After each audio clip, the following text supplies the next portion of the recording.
We are the Gujarat Technological University. Since its inception over a decade ago, GTU has been empowering young and curating minds to realize their true potential.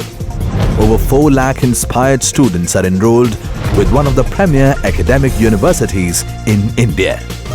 With more than 450 affiliated colleges in its fold operating across 5 zones of the state, GTU, the International Innovative University, your place to move forward.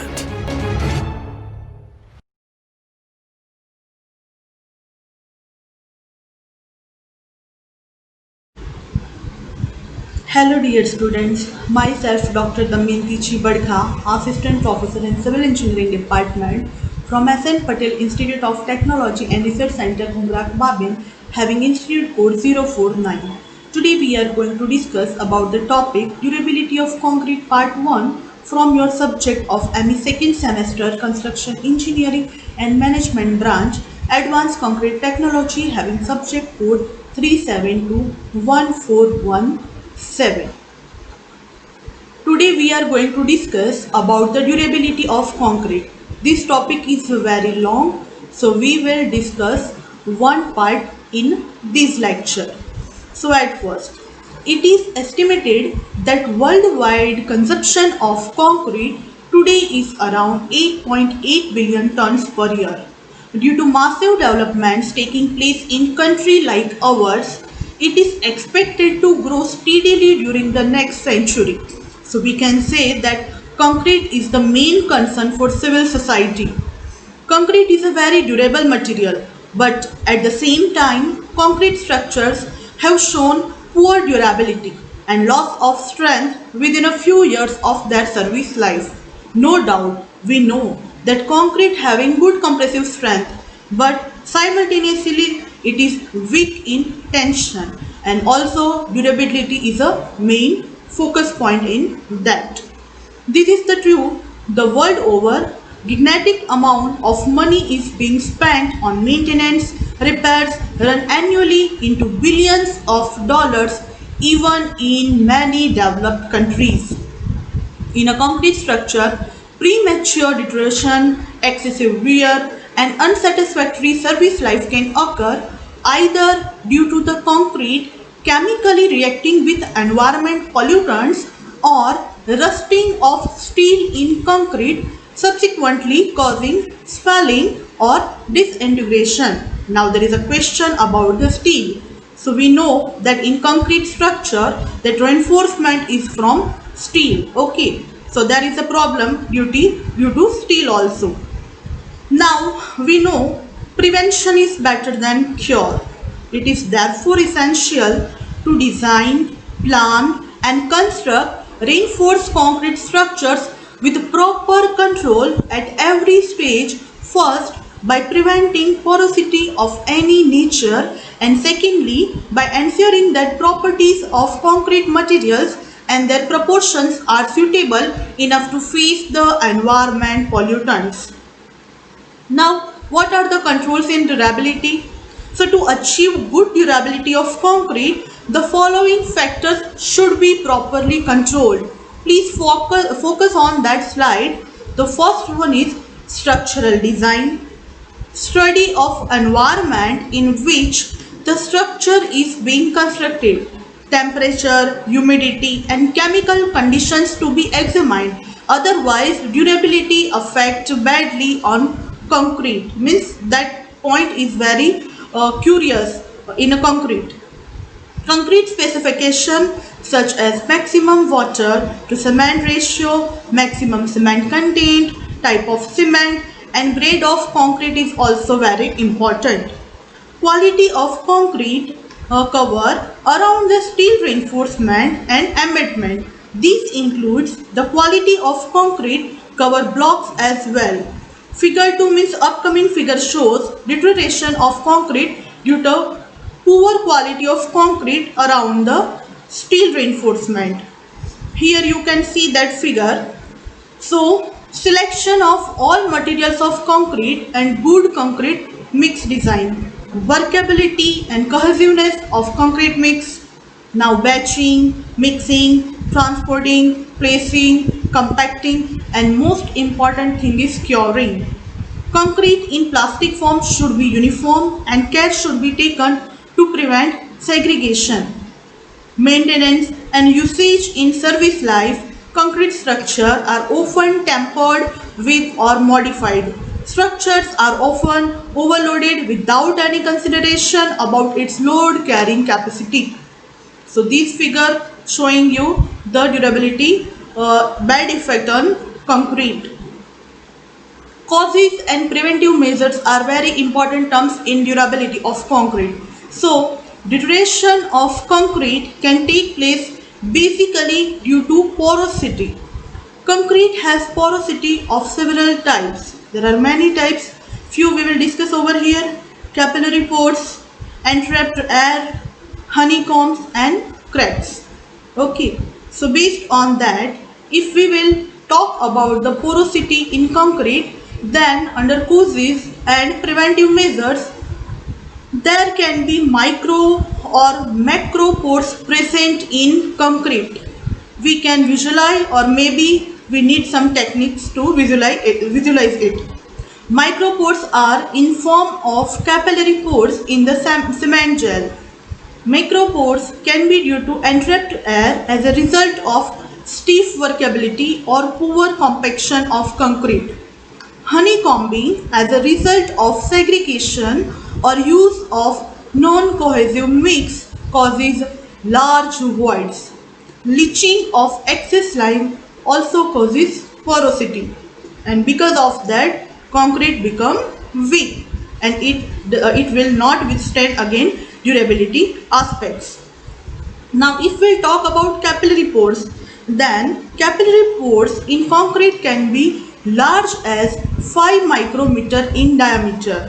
Number and size of pores depend on water to cement ratio used and the extent of chemical hydration that has taken place. Now, if we talk about causes and preventive measure, so water cement ratio is also it's a major concern in durability of concrete. So in table you can see that different water cement ratio is given. As per that age at which capillary pore become blocked, the data is given. Okay. So the relation between the age of concrete at which capillary pores get blocked means concrete becomes almost impermeable and water cement ratio is given in this table. So if we'll see and we'll compare, then if water cement ratio will be 0.40, then at 3 days capillary pore become blocked. If capillary pore become blocked on 7 days, means we assume that water cement ratio will be 0.45 because it's a relation between that. If 0.50 water cement ratio is there during concrete manufacturing, then at 14 days capillary pores become blocked. If water cement ratio is 0.55, then at 3 months capillary pores become blocked. If water cement ratio 0.60, then at 6 months capillary pore become blocked. If it's 0.70, then it will take 1 year, means over 1 year capillary pore become blocked. And if water cement ratio over 0.70, then over 1 year or infinity capillary pore become blocked. Okay, so this table shows the results about water cement ratio and capillary pore becomes blocked.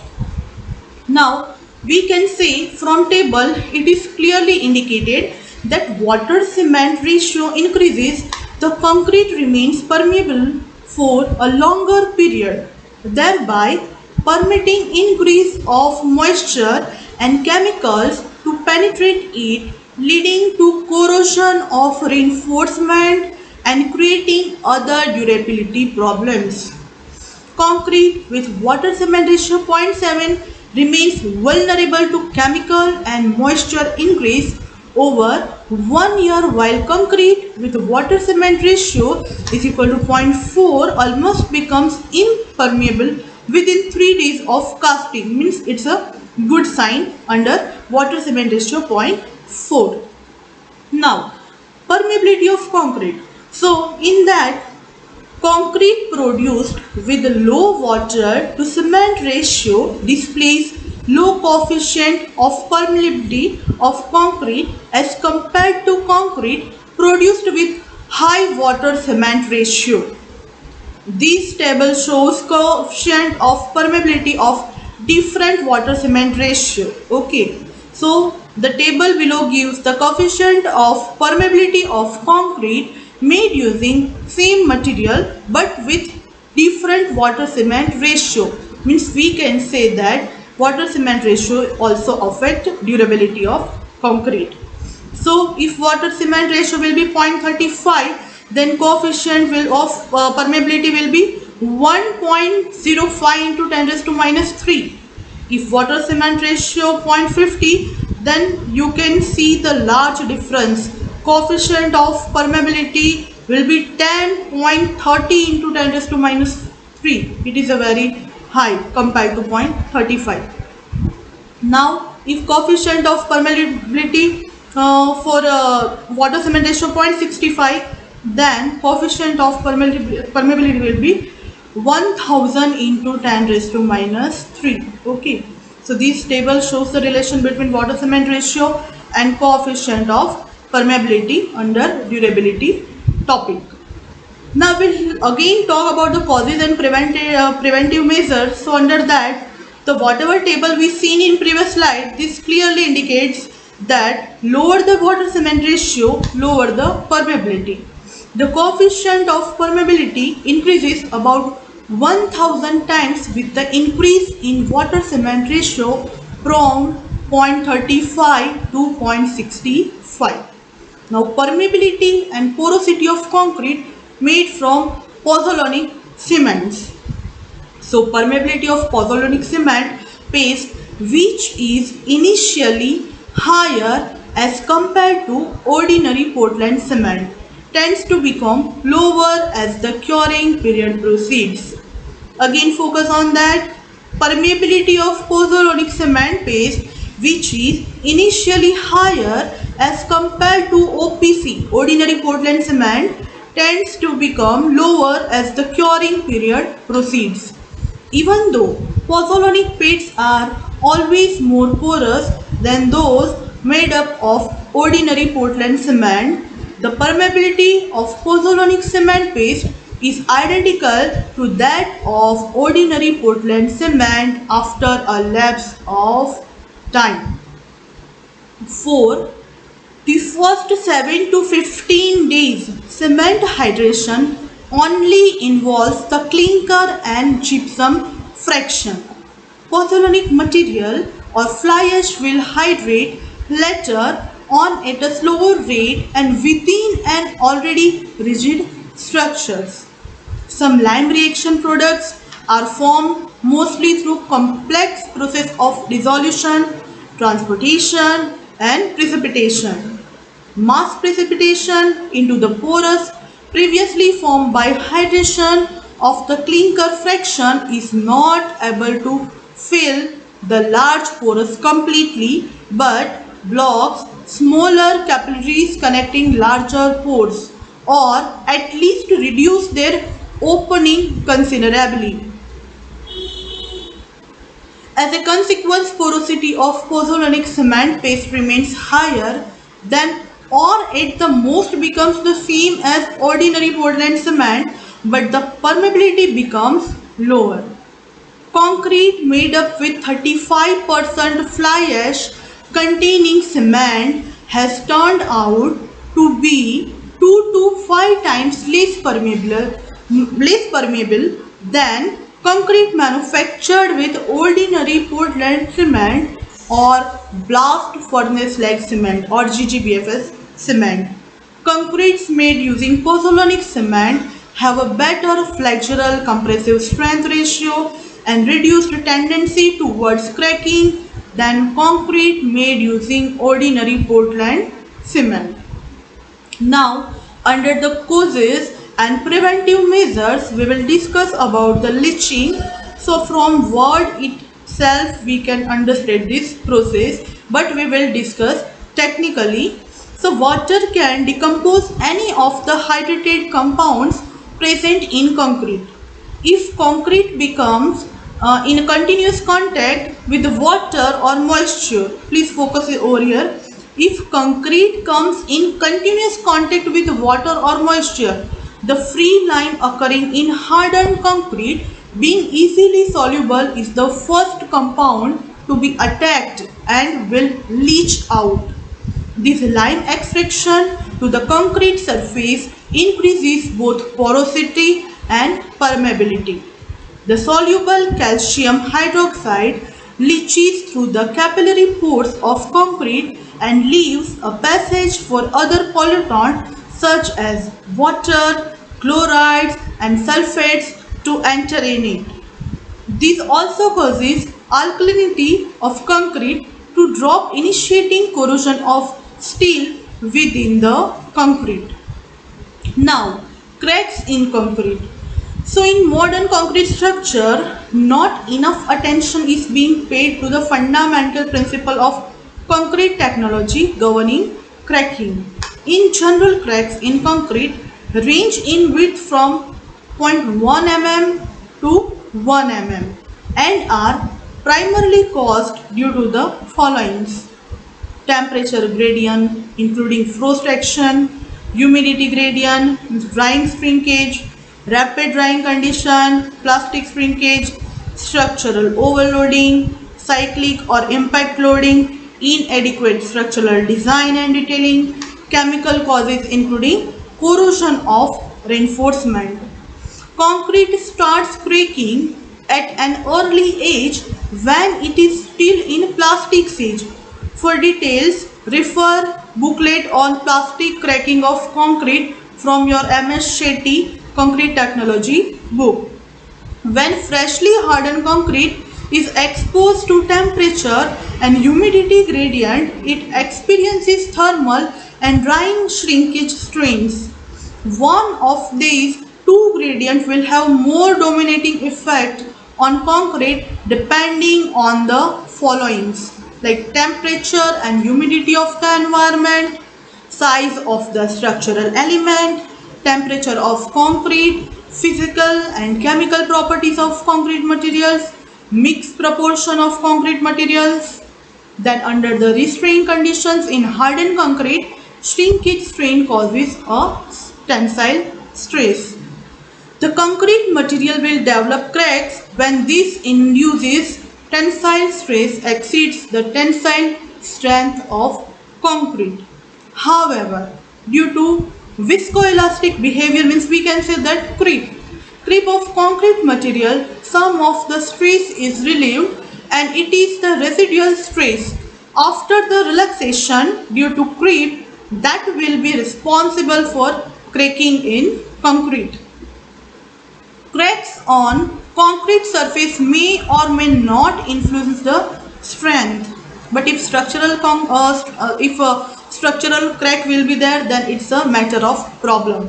However, crack on concrete surface will seriously affect the durability of concrete, especially when it is exposed to aggressive environment and number of cycling loading condition. It is but obvious if there is a crack and it is a constantly come under aggressive water, means there is a problem in that concrete structure or concrete surface. Under such conditions, cracks wider than 0.3 mm seldom heal. Many standards recommended 0.15 mm as the maximum crack width at the tensile face of a reinforced concrete structure subjected to alternate drying and wetting conditions, or is located in the tidal zone and subjected to sea water sprays. In concrete design and construction practice, crack widths are generally controlled by proper deployment of the primary reinforcement and by use of secondary reinforcement.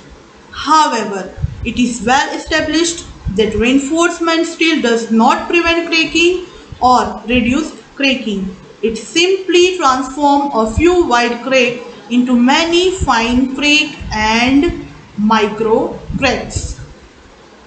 Deterioration of concrete take place in stages. The speed of deterioration and damage to concrete will greatly depend on the many factors. These factors are mentioned in this slide.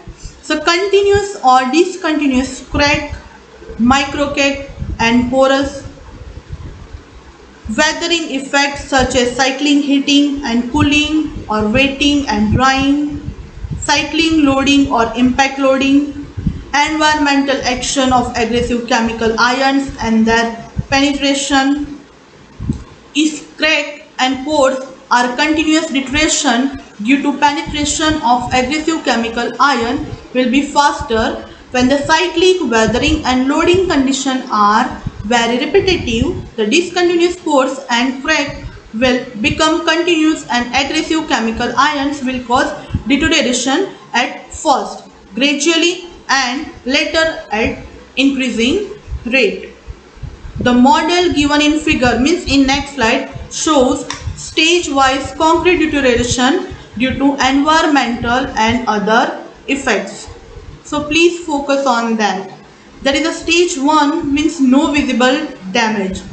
Watertight reinforced structure containing discontinuous crack, micro crack and pores. Okay, but you can see over here weathering effects like cycling wetting and drying or heating and cooling, loading effect like cycling loading, impact loading, overloading or leaching effect or excess lime, it will affect over here, and then gradual loss of water tightness as cracks, micro cracks and pores become more interconnected.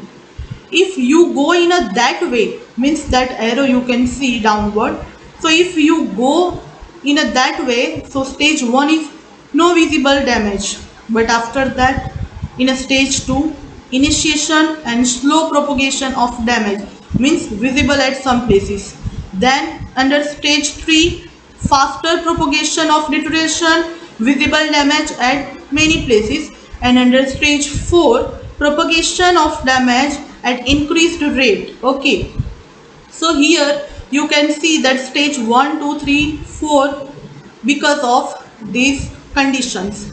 Watertight reinforced structure containing discontinuous crack, micro crack and porous, and here that weathering effect, cycling wetting, drying, heating and cooling conditions, loading effect, then leaching effect, that all will affect, and because of that gradual loss of water, tightness as a crack, micro crack and porous became more interconnected. After that, expansion of concrete cracks due to corrosion of steel, chemical attack and freezing of water, because in that the thing is involved with these three: penetration of water, oxygen, chloride, sulfate and carbon dioxide. Then spalling of concrete, loss of mass, reduction of strength and stiffness.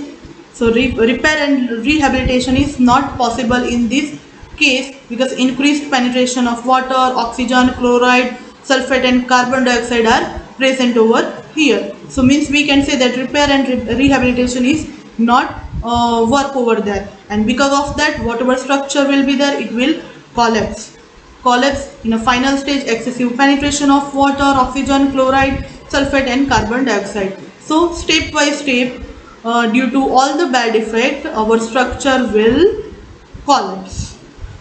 Now entry of chemical is also important part under causes on and preventive measures under our durability aspects. Why? Because chlorides, water, carbon dioxide and sulfates are most harmful to concrete and the steel within it, while chlorides and water enter through the pores and crack in concrete and cause corrosion of steel. The carbon dioxide and sulfate chemically react with concrete and cause deterioration and reduction of durability. Chloride to a certain extent also cause swelling of concrete. The environment in which the concrete structure is to be constructed influences the various parameters of concrete mix design and selection of materials rather than just the characteristic strength. Concrete is not only for strength but also we have to consider durability aspect for lifelong use of that structure. When the water penetration is beyond the concrete cover and it reaches the reinforcement steel inside, it is dangerous. Water can cause corrosion of steel and subsequent disintegration too. Water is the primary vehicle for the diffusion of other aggressive ions such as chlorides and sulfates into the concrete mass. Before we discuss the problem of ingress of water and chlorides in concrete under corrosion part, it is important to understand the mechanism of corrosion of steel in concrete and the damage it causes to concrete structure. The mechanism of corrosion of steel is an electrochemical process. The electrochemical process starts when there is a potential difference caused due to difference in concentration of dissolved ion such as alkalis, chlorides and oxygen in the vicinity of steel. Due to the potential difference, some part of the metal become anodic and the other part become cathodic. That we will discuss in next slide. Dissolution or pitting of iron takes place on the anodic part and reduction of oxygen takes place on the cathodic part. That same thing we will see in figure and try to compare with that. Rust appears on the anodic part as iron means ferrous gets converted to ferrous oxide or ferrous hydroxide. For this chemical process, presence of moisture and oxygen is necessary.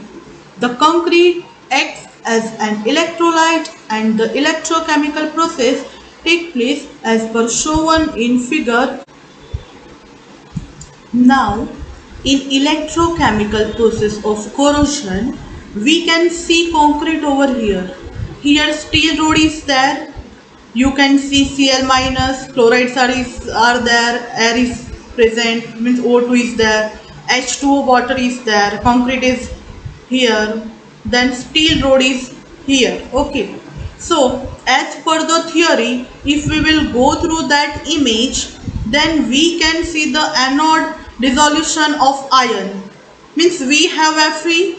Okay. So, dissolution taken place of iron and because of that Fe plus plus and 2E minus dissolved and that 2E minus taken by H2O and O2 for the chemical process we can see cathode reduction of oxygen taken place. Okay, and because of that twice OH minus presented. Okay, so this whole process because of that rust product developed or we can say because of this electrochemical process corrosion taken place. Depending on the state of oxidation, metal get converted to rust corrosion product which may occupy 6 to 8 times the original size of steel. This growth creates tensile stresses within the concrete mass surrounding the reinforcement steel. You can see that figure. From that figure you can understand the corrosion. Here concrete is there but here we can see steel bar. So there is no concrete cover means concrete is corroded. Okay. Concrete bar is corroded we can say. As concrete is weak in taking tensile or expansive forces, it cracks and spalling of concrete takes place. This figure shows spalling of concrete of a building column. Now, if we will talk about the preventive measure of the corrosion, then to avoid corrosion of steel, some preventive measure we have to taken into consideration. Concrete mix should be designed with as low a water cement ratio as possible depending on environmental conditions in which the structure is proposed. Guidelines are also given in Indian standard in subsequent paras and they must be followed. Concrete should be made in such a manner that voids due to interrupt air or segregation do not occur. Plastic and drying shrinkage cracking of concrete should be avoided by taking adequate care in designing concrete mixes and by proper construction practice, especially considering curing part. Concrete mix should have good workability and cohesiveness must be placed and compacted properly. Protective coating on steel can be considered as a second line of defense against corrosion. So dear students, we have considered many points in our durability part 1. Okay. So as per that PPT, whatever I want to deliver to you, I clearly mention in PPT so you can read well and you can understand well for your exam point of view. From that durability part, many questions asked in your previous exams. So by using this PPT lecture, you can prepare well. Today, this part 1 lecture for durability is completed over here. I will come in next lecture with another part. Till that, stay safe, take care, all the very best and study well.